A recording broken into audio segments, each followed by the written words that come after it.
Era una sombra que se movía más rápido que el miedo. Un depredador biológicamente imposible que no desgarraba la carne, sino que succionaba la esencia misma de la vida, dejando cadáveres intactos como cáscaras vacías. En 1996, mientras México se desangraba por una crisis económica y política, una entidad desconocida emergió de la oscuridad rural para reclamar la noche, silenciando a los perros guardianes y desafiando toda lógica veterinaria. ¿Fue una abominación genética, un visitante de otros mundos, o la maniobra de distracción psicológica más macabra y efectiva jamás orquestada por un gobierno acorralado? Prepárate para descender a los corrales de la muerte, donde la sangre nunca se derrama, simplemente desaparece. Para entender el horror que sacudió a México en 1996, primero debemos respirar el aire viciado de una nación al borde del colapso. No era solo el miedo a lo sobrenatural lo que mantenía a la gente despierta, era el terror a la realidad. El país acababa de sufrir el error de diciembre, una devaluación catastrófica del peso que había aniquilado los ahorros de millones de familias de la noche a la mañana. El expresidente Carlos Salinas de Gortari se había convertido en una figura casi mítica de corrupción. El asesinato del candidato Luis Donaldo Colosio aún sangraba en la memoria colectiva, y la violencia política era el pan de cada día. En este caldo de cultivo de desesperanza, paranoia y pobreza, donde la fe en las instituciones había muerto, nació el terreno fértil para un monstruo. Geográficamente, México es un laberinto de sierras, desiertos inmensos y selvas impenetrables, lugares donde la modernidad no llega y donde las leyendas antiguas se mezclan con la realidad. Pero lo que ocurrió en 1996 no se quedó en las zonas rurales. Se arrastró desde los corrales del norte, pasando por las zonas industriales del centro, hasta llegar a las pesadillas de los habitantes de la Ciudad de México. Fue una histeria colectiva alimentada por la televisión, un fenómeno sociológico sin precedentes y un misterio criptozoológico que dejó miles de animales muertos. ¿Fue una entidad biológica desconocida? ¿Un experimento genético escapado de una base estadounidense? ¿O fue, como muchos sospechan hasta hoy, la cortina de humo más perfecta jamás orquestada para que un pueblo dejara de mirar sus bolsillos vacíos y empezara a mirar el cielo con terror? Bienvenidos a la crónica de la sangre y el silencio. Bajo la pálida luz de una luna que parecía enferma, el estado de Sinaloa dormía un sueño inquieto en las primeras semanas de 1996. Sin embargo, en los ejidos y las rancherías alejadas de la civilización, el aire se sentía denso, cargado de una electricidad estática que erizaba la piel y hacía aullar a los perros con una insistencia lastimera. No era el aullido de advertencia ante un coyote o un ladrón. Era el gemido bajo y trémulo del pánico absoluto, el sonido que hace un animal cuando percibe a un depredador que no pertenece a la cadena alimenticia natural. La primera señal no fue visual, fue olfativa. Los campesinos reportaban al amanecer un olor extraño en el ambiente, una mezcla nauseabunda de azufre, cobre oxidado y algo dulce, similar a la sangre coagulada, que flotaba sobre los corrales como una niebla tóxica. Cuando los primeros ganaderos salieron a revisar sus propiedades con las primeras luces del alba, se encontraron con escenas que desafiaban toda lógica veterinaria y forense. En un rancho cerca de Culiacán, la escena era dantesca pero extrañamente pulcra. 12 cabras yacían muertas. No estaban despedazadas. No había vísceras expuestas ni el caos sangriento que deja un ataque de pumas o jaurías de perros salvajes. Los animales estaban completos, pero sus cuerpos presentaban una rigidez antinatural, como si hubieran sido petrificados en el instante mismo del terror. Al acercarse, los ganaderos notaron el detalle que se convertiría en la firma del monstruo. En el cuello de cada animal, a veces en el pecho, había 2 orificios perfectos. Eran punciones circulares, profundas, que penetraban hasta el músculo y la arteria, con un diámetro que no correspondía a los colmillos de ningún animal conocido en la región. Pero lo más aterrador no eran las heridas, sino lo que faltaba. Al realizar cortes en los animales para intentar aprovechar la carne o entender la causa de muerte, los cuchillos revelaron una verdad imposible. No había sangre. Los cuerpos estaban secos, drenados hasta la última gota. No había charcos en el suelo, ni manchas en el pelaje, ni rastro de hemorragia. Era como si una bomba de succión de alta potencia hubiera extraído 5 litros de sangre en cuestión de segundos, dejando los tejidos blancos y exangües. La noticia corrió como la pólvora entre las comunidades rurales. Los veterinarios locales, hombres curtidos acostumbrados a la muerte y la enfermedad, se quedaban mudos ante los cadáveres. No había explicación para una exsanguinación total sin derramamiento externo. El miedo comenzó a mutar en paranoia. Los relatos empezaron a surgir de la oscuridad. Un granjero en Puebla juró haber visto una sombra saltar sobre una cerca de 3 metros con una agilidad insectoide. Describió no a un perro, sino a algo bípedo, con una columna vertebral llena de espinas o púas que brillaban con una iridiscencia húmeda bajo la luz de las estrellas. Dijo que tenía ojos grandes, rojos y brillantes, como brasas encendidas que paralizaban a quien los miraba. Otro testimonio en Jalisco hablaba de alas membranosas, similares a las de un murciélago, que producían un zumbido vibrante al moverse. La criatura no caminaba, acechaba.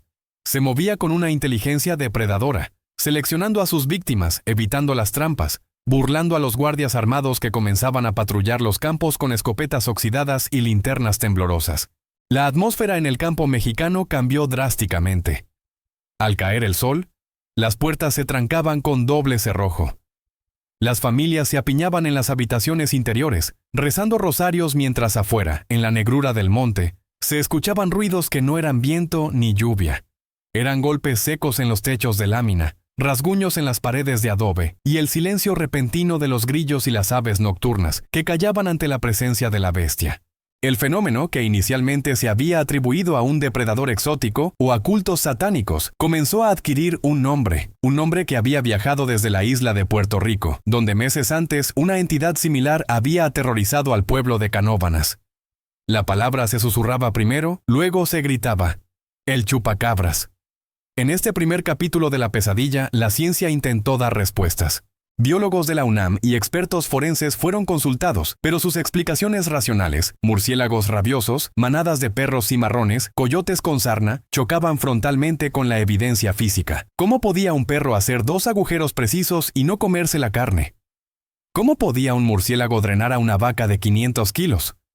La imposibilidad biológica del ataque alimentaba el mito. Se empezaron a encontrar huellas extrañas, tridáctilas, con garras profundas que se hundían en la tierra dura. La gente comenzó a hablar de luces en el cielo coincidiendo con los ataques, vinculando a la bestia con el fenómeno ovni. El terror ya no era solo por perder el ganado, que era el sustento de vida. Era el terror primigenio a ser cazado por algo que no era de este mundo. Y mientras los cadáveres se acumulaban en los patios traseros de México, una tormenta mediática se estaba gestando en la capital, lista para llevar a la bestia de los corrales a las pantallas de televisión de cada hogar.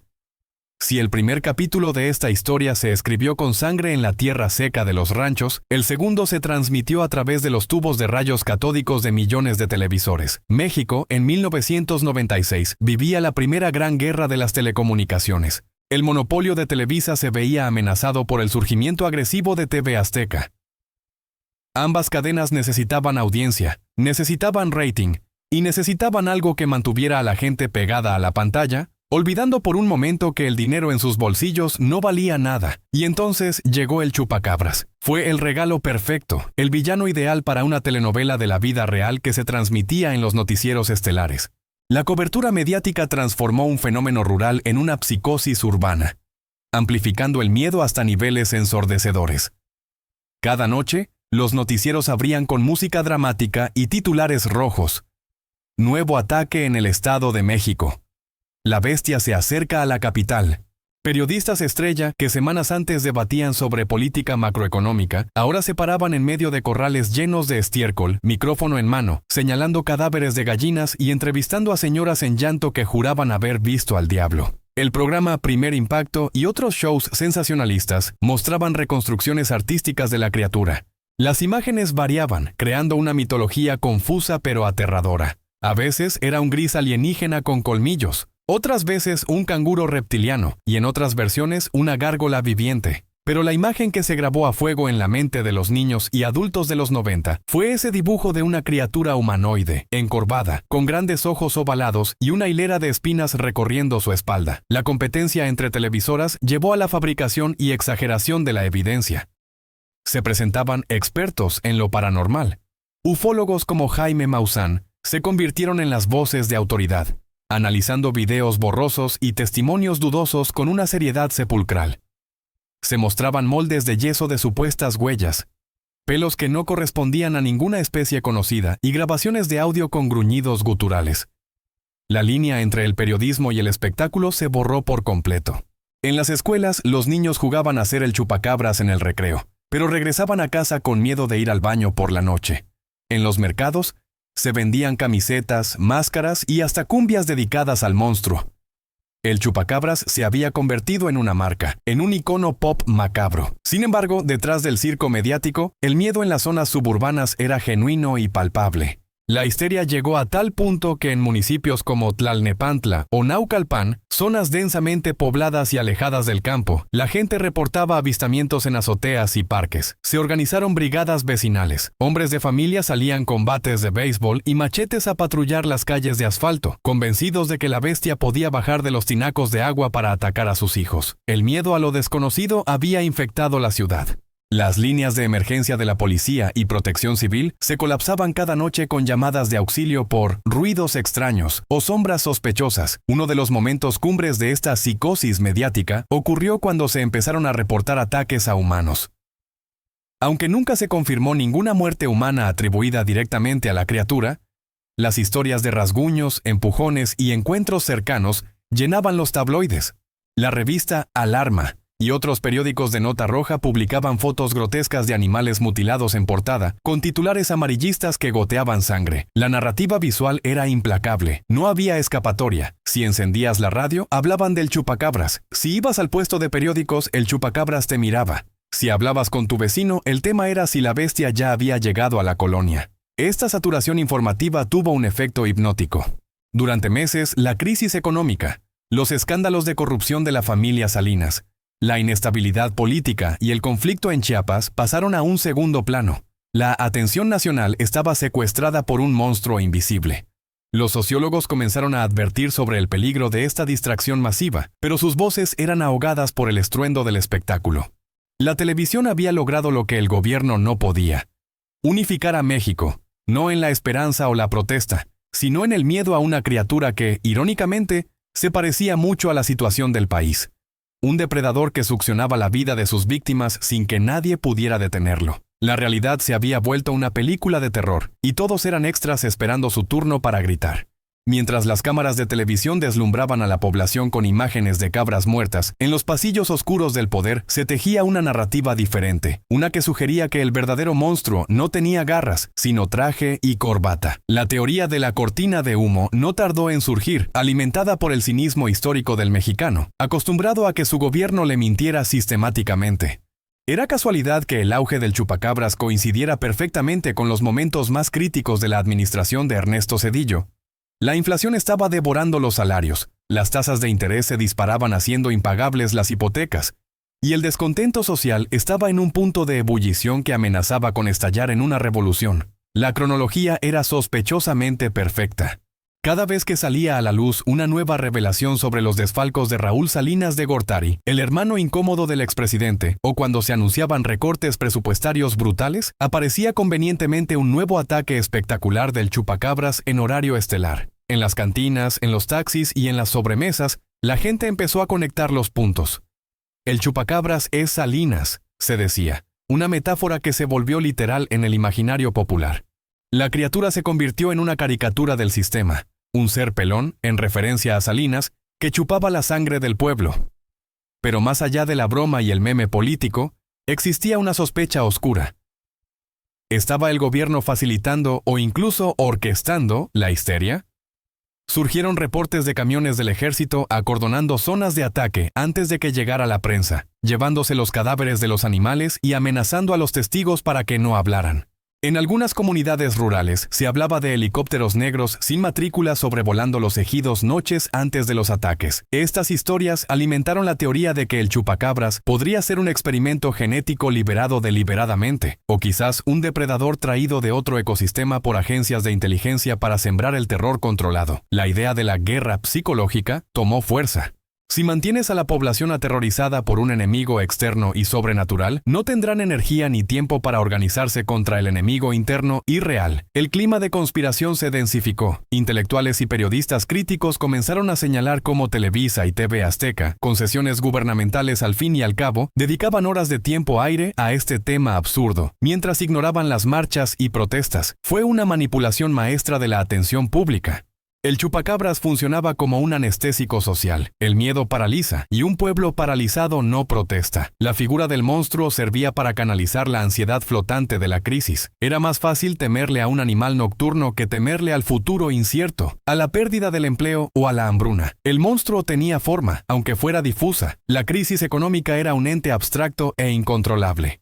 En este capítulo de la historia, el misterio dejó de ser puramente criptozoológico para convertirse en un thriller político. Se hablaba de agentes de negro visitando granjas, de científicos extranjeros recolectando muestras de suelo y sangre. Hubo casos, como en el estado de Puebla, donde la policía local presentó animales capturados, que resultaron ser perros callejeros o coatíes afeitados y manipulados, en un intento burdo de cerrar el caso y calmar a la población, o quizás para ridiculizar el fenómeno cuando ya no era útil. La manipulación era evidente, pero la duda persistía. Incluso si el gobierno estaba usando el fenómeno, ¿quién mataba a los animales? Porque los animales seguían apareciendo muertos, secos, con las marcas perfectas. La cortina de humo podía ser real, pero eso no significaba que no hubiera algo allá afuera, en la oscuridad, aprovechando el caos para alimentarse. La tensión entre la realidad y la ficción llegó a su clímax. El chupacabras se convirtió en el símbolo de una era. Representaba todo lo que estaba mal en México: la depredación, la impunidad, el misterio sin resolver y la manipulación de la verdad. Era el mito moderno fundacional de una sociedad en crisis. Y mientras los políticos dormían tranquilos en sus residencias protegidas, el pueblo raso seguía vigilando el cielo y el monte, atrapado entre la espada de la pobreza y la pared del miedo sobrenatural, preguntándose qué les quitaría la vida primero, si el hambre o la bestia. La respuesta de la población ante la ineficacia de las autoridades y el terror constante fue tomar la justicia o la supervivencia en sus propias manos. Así comenzó la etapa de las cacerías. En los pueblos de la Huasteca, en los desiertos de Sonora y en los valles de Guanajuato, se formaron milicias improvisadas. La imagen era medieval y posapocalíptica al mismo tiempo. Grupos de hombres armados con viejas escopetas de caza, antorchas hechas con trapos y gasolina, y perros de rastreo, adentrándose en la manigua espesa bajo la luz de la luna. No buscaban a un ladrón de ganado cualquiera. Buscaban cazar al demonio. Estas expediciones nocturnas estaban cargadas de una adrenalina peligrosa.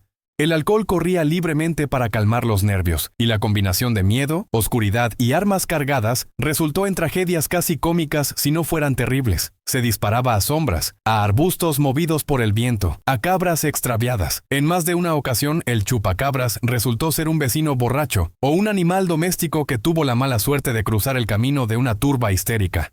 Pero hubo noches, según cuentan los que estuvieron allí, en las que los cazadores se toparon con algo que heló su sangre y detuvo sus corazones.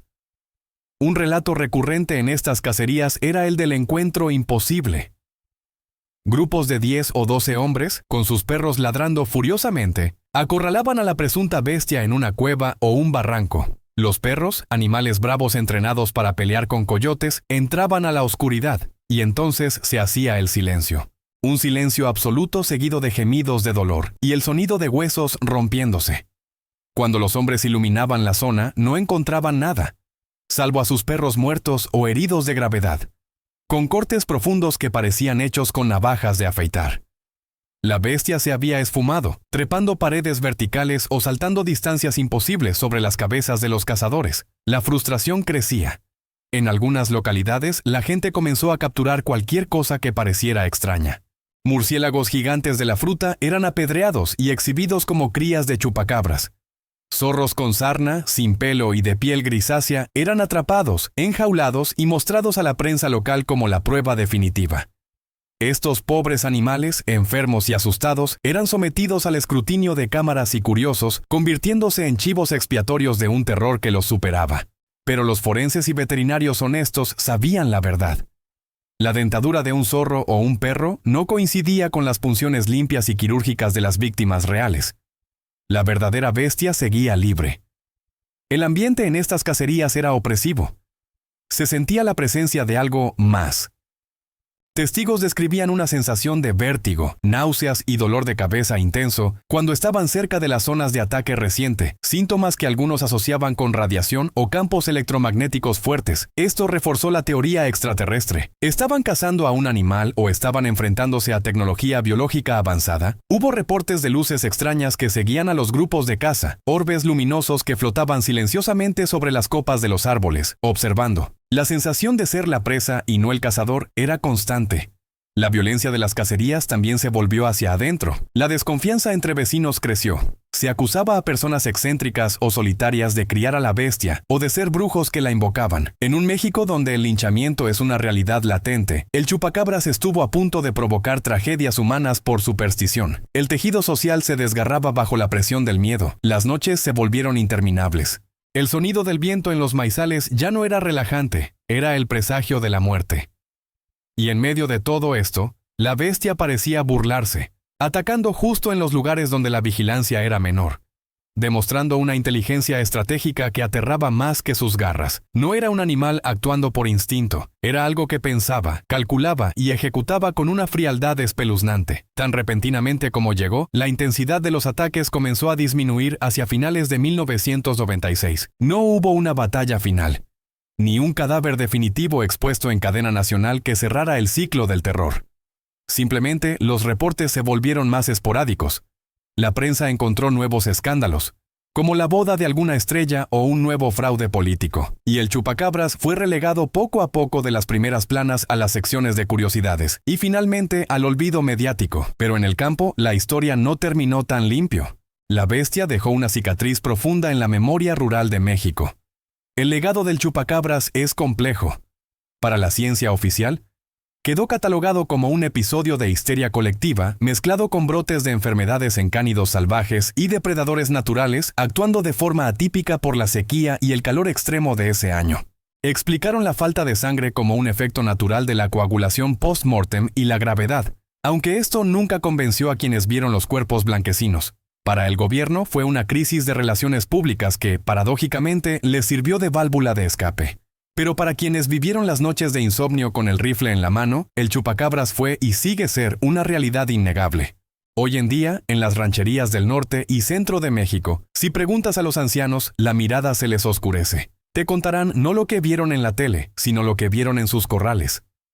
Te hablarán de la peste a azufre, de los ojos rojos que flotaban en la oscuridad y del sonido de alas membranosas. Te mostrarán cicatrices en el ganado que sobrevivió, marcas que no corresponden a ningún animal de la enciclopedia. El chupacabras pasó de ser una noticia a convertirse en una leyenda, uniéndose al panteón de monstruos mexicanos junto a la Llorona y el Nahual. Se convirtió en parte del folclore, en un cuento para asustar a los niños. Duérmete o vendrá el chupacabras. Pero queda la duda inquietante, la astilla clavada en la mente racional.